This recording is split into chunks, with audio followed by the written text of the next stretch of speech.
The 2024-25 Premier League campaign is on the horizon. In preparation, we're previewing every single team and discussing how they'll shape up over the next campaign. We take a look at the transfer business conducted by the teams so far and offer suggestions of who else they should move for before the season gets started. Today, we discuss Newcastle. Last season was a slight decline for the Geordies, with it being marred by injuries, but with their stars returning and some new faces, we discuss just how high Newcastle can aim this season.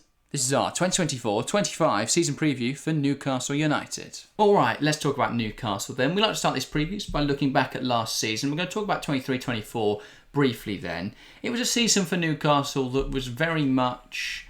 Well, after such a strong campaign in 22-23, last year felt like it sort of fell off a little bit, but they still finished 7th in the league. They still had a good run in the Champions League, even if they didn't go anywhere with it. They were so unlucky not to go anywhere. And so I think there's a lot to be positive about last season, but it was natural they would have a bit of a decline after such a strong 22-23 campaign. Yeah, 100%. We see it all the time when teams, massively shoot up, they get in the top 4, top 5. To drop down to 7th isn't that bad. We've seen declines that have been a lot worse than that. I think Newcastle did really well to stabilise themselves in the top, 8 of the Premier League, up there with the big 6 and co. It was a decent campaign. It was tough at times. They had some really poor results.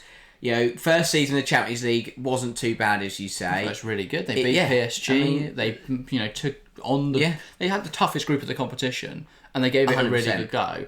They were unlucky to finish 4th in the end, but they were very much competitive with some of the top sides in Europe, which is a really positive sign for them going forward, especially considering the injury issues they had at the time. So I think there's a lot to be positive about for Newcastle fans. Of course, they did miss out on Europe despite finishing 7th in the league. That's a shame. They'll be frustrated about that. Obviously, Man United finishing 8th, but they won the FA Cup, has knocked Newcastle out of Europe. That's also an issue for revenue. However, I think without that extra football, they'll be able to target the league properly this season. And I think a Champions League finish is what they'll be aiming for. Yeah, and what they should be aiming for at this point. Definitely. And let's have a look then at outgoings and incomings, what they've been doing in the market so far. It's not a whole lot, to be fair. I think the outgoings are more interesting than the incomings, which isn't always a good thing. But they sold Elliot Anderson to Nottingham Forest for $35 million. Obviously, this is a slightly inflated price for FFP, and I don't see any issue with that. I get why Newcastle are doing it. But it's interesting to see. I think it's a great bit of money to get for a player who was okay, but realistically they can get better for less money. Decent player, but 35 million, you can't say no. Yeah, and pure profit. That's fantastic for Newcastle. That'll settle their FFP debts. They're in a really good position. And then Yankuba Minter as well, joining Brighton for 30 million. There's a lot of promise in Minter, and actually I think he could have been a really useful player for Newcastle. Yeah. But again, pure FFP profit. And I don't think you can... He wasn't at the club last season, he was out on loan.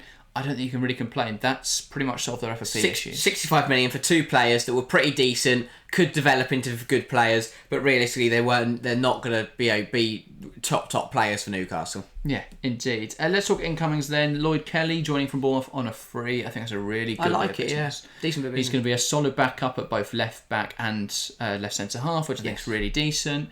And so, I see no issues with this deal. Free transfer, it's a fairly sensible one. I think Newcastle done very well there. Yeah. Lewis Hall then joining from Chelsea for 28 million. Obviously, he was on loan at the club last season, but we've included it here because it goes on the deal sheets for this season. It's an interesting one. I think there's a lot of potential with Lewis Hall. He didn't show that much at Newcastle last season, but he did have some really decent games, and I think he will continue to prove it. I'm still not sure whether his best position is at left back or central midfield. I think he could play both roles. And actually, with their lack of midfielders, I wouldn't be surprised if Howe deploys him as a midfielder more often than he does as a left back. So that'll be interesting to see. And then they just, for some reason, signed some goalkeepers. John Ruddy joined from Birmingham on a free. I imagine that's to fulfil homegrown quotas. Yeah. Because Trippier might leave and Anderson's gone. I'm not sure, but it's a goalkeeper. He'll be there as a third choice.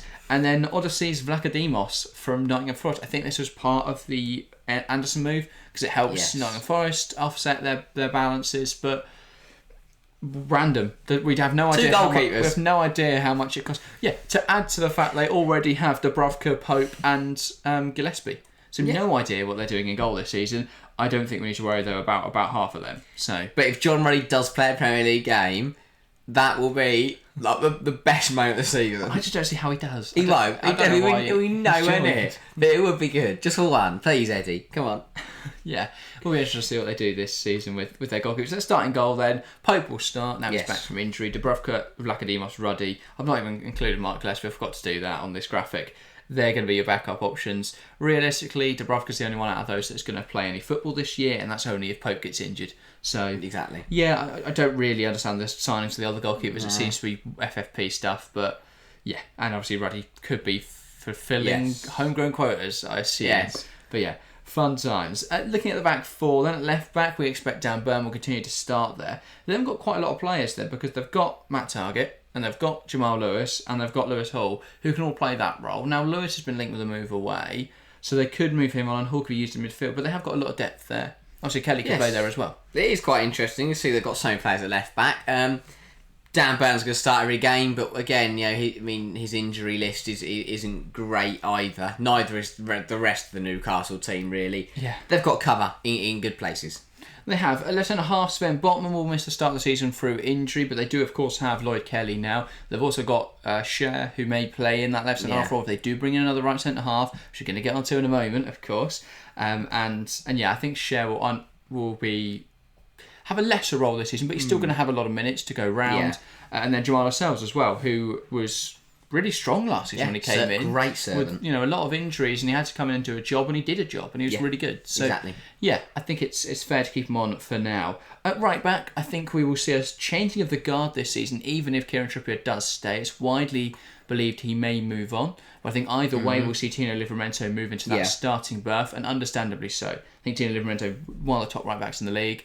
Stupid from Chelsea to ever let him go. Southampton, he developed really nicely, and he's become even better at Newcastle. Yeah, so 100%. Really good pickup from them, and a few seasons ago, and he's developing really nicely. So I think he will move into a starting role this season. I think if Trippier leaves, they'll probably still be okay because Emil Kraft is there. They could play, they could bodge someone else into that role. If they do end up signing Gerhi, which we're going to talk about in a moment, he can move into that role. But yeah, I think they have got options there.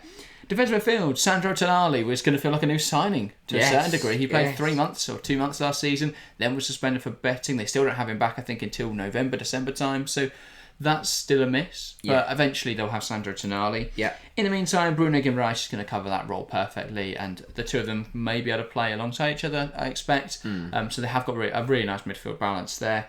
Isaac Hayden is then also at the club. That is about all I can say on Isaac Hayden. I don't think he's going to play much this season. I think they'll probably sell him. On loan to Norwich, didn't he? Yeah, he was on loan second half of last season at Norwich. He played very few minutes. Yeah. It wasn't that great. No. I don't see him play for Newcastle, but he's on the list. In midfield, then, they've also got Sean Longstaff, and they've got Lewis Miley. What they're going to do with Lewis Miley, I'm intrigued. Because I like him. I think I rate him highly, but he's 18 years old. Will he become will he become part of the first team squad even more?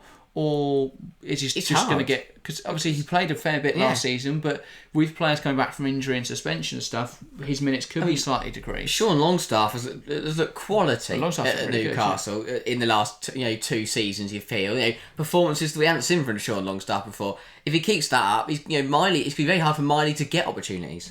Yeah, I think they'll still have enough minutes to go around. 100%, yeah. But yeah, I think his role will be slightly lessened, which is going to be weird. But yeah, I think he'll still get some good minutes, and obviously he provides a lot of cover if there is injuries in that midfield. You've also then got Joe Linton and Joe Willock, both players very capable of playing that more advanced role in that midfield, and yeah, I think they'll both be quite crucial for Newcastle this season.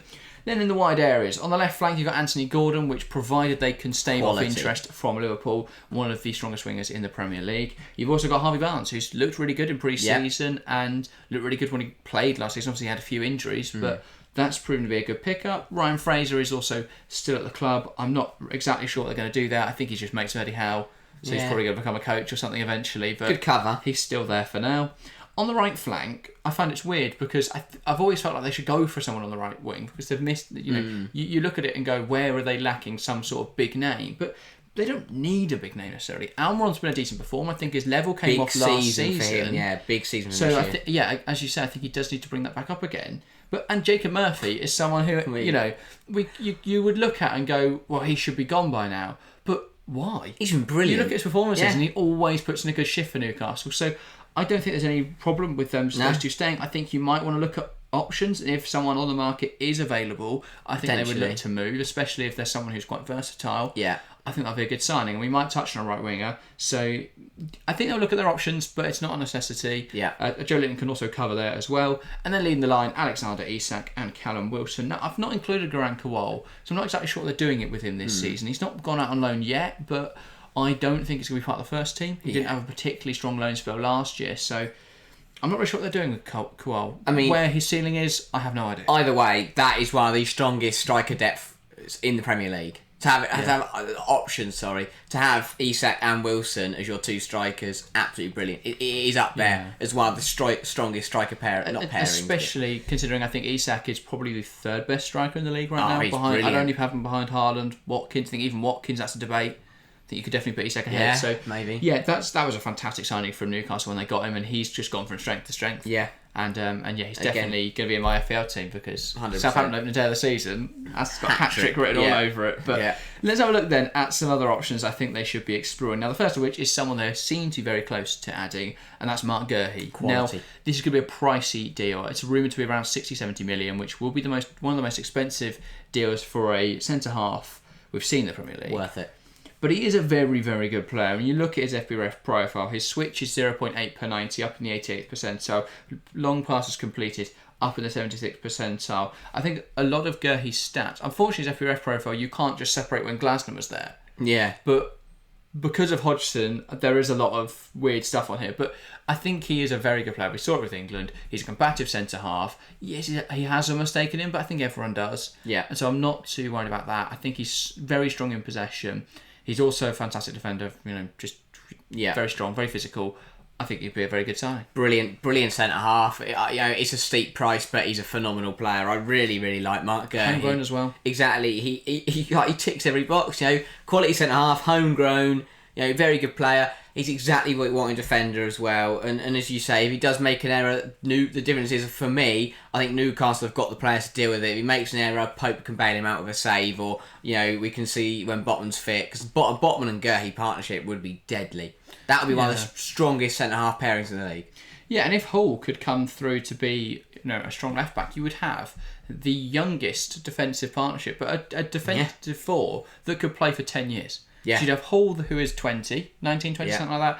Botman, 24, Gurhey, 24, 23, and Livramento, who's 20, I think, 21. So that is such a strong backline at such a young age. Yes. That's something to really build from. And so I think that'd be a really nice setup for Newcastle. Into midfield then, what I was thinking with midfielders, I think they need goals from midfield. Because obviously they've got goals from Isak and Gordon, but Joe Linton, he can score, and he has proven to be a decent goal scorer. Sean Longstaff's put a few goals up, but they aren't a proper goal scoring midfielder. And the immediate name that jumped to my head was Gini Wijnaldum, and not obviously to play for Newcastle. I don't think a return is on the cards. He's just signed for Al Ettifaqui, I think, so he's securing the bag. But it was that mould of player, because the reason Klopp liked him at Liverpool and the reason he was good at Newcastle was that goal scoring ability, was the fact that he was a great presser. He was never the best in possession, but he was a player who would put a shift in for you and would score goals.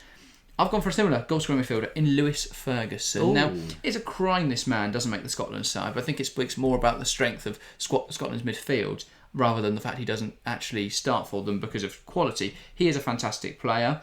He ranks 0.2 goals per 90 last season, non-paying goals per 90, up in the 93rd percentile. His XG really strong as well. That was up at 0.18 per 90. Again, 94th percentile, and for shots total 93rd percentile. So in position, he's super strong in those attacking areas. A really good goal scorer.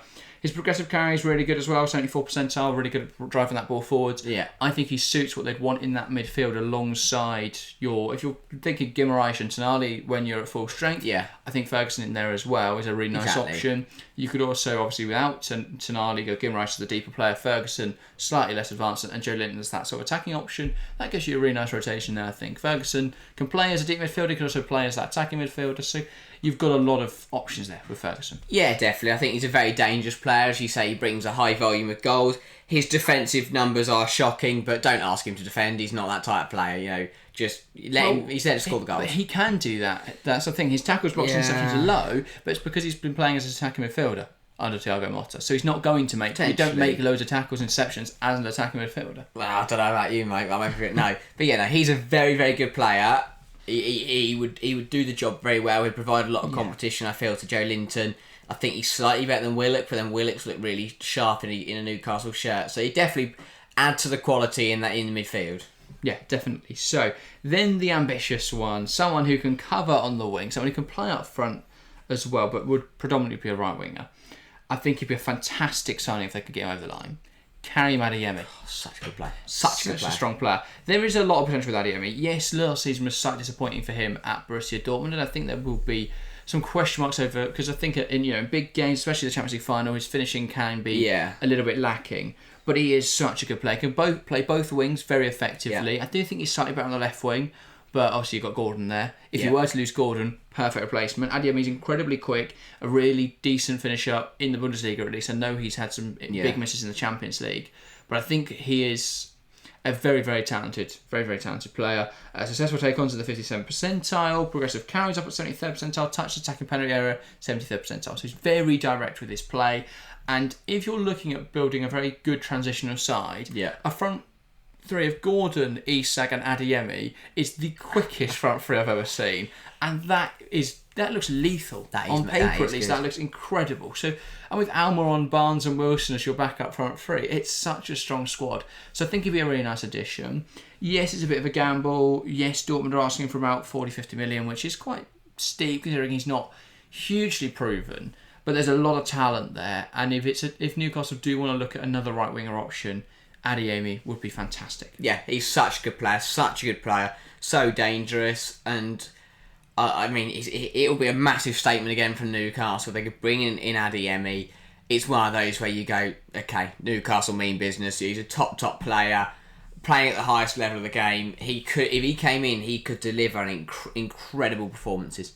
Yeah, and if Newcastle are looking to be in the Champions League consistently for years to come, I think it's a really nice addition. I'm really intrigued to see what Newcastle are going to do this season. I think they've got a real chance of being right up there. I think that City and Arsenal are gone clear, but anyone from 6th to 8th could finish anywhere between from 3rd to 8th can finish anywhere between those positions. I think that Newcastle are really well poised to go and lay claim to 3rd place. 100%. I think with Liverpool in a bit of unknown this summer with Arne Slot, and they've not really done anything in the market yet. You've got Tottenham, who still haven't signed a striker, and even if they do, I have doubts over Tottenham at the moment.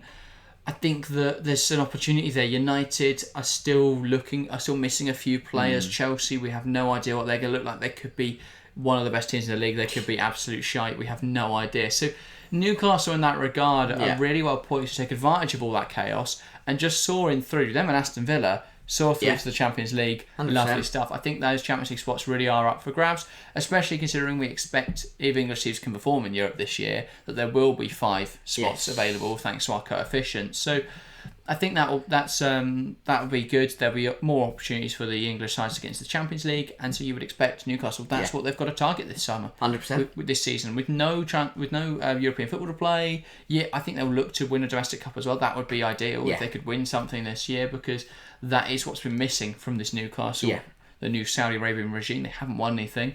That'll be what they're looking to do. If they could go far in a cup, if they can get into the Champions League again, that's what they want to do. That brings in the revenue. That means 100%. They can keep pushing on.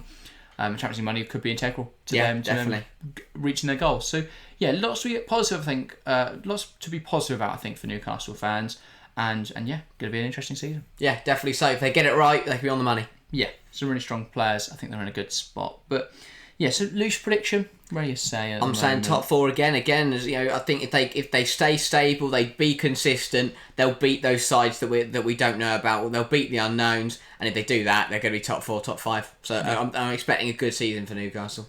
Very true, very true. But and I'm sure you'll have your say in the comments below, so do get involved there. Newcastle fans, let us know. I'm sure there'll be an inaccuracy at some point in this video or an opinion you disagree with. So get involved in the comments below and make sure to let us know. And if you've enjoyed this preview and want to watch more, there'll be one on screen now where we talk about Manchester United and what they're doing this season, because there's a lot going on at United. And lots to talk about. So go over and watch that. And then, of course, we're previewing every team going into this Premier League season. So there are loads of videos at the moment out on the channel. Go and watch them all. But that is everything from us today. Thank you guys very, very much for watching. And we'll see you next time. See ya.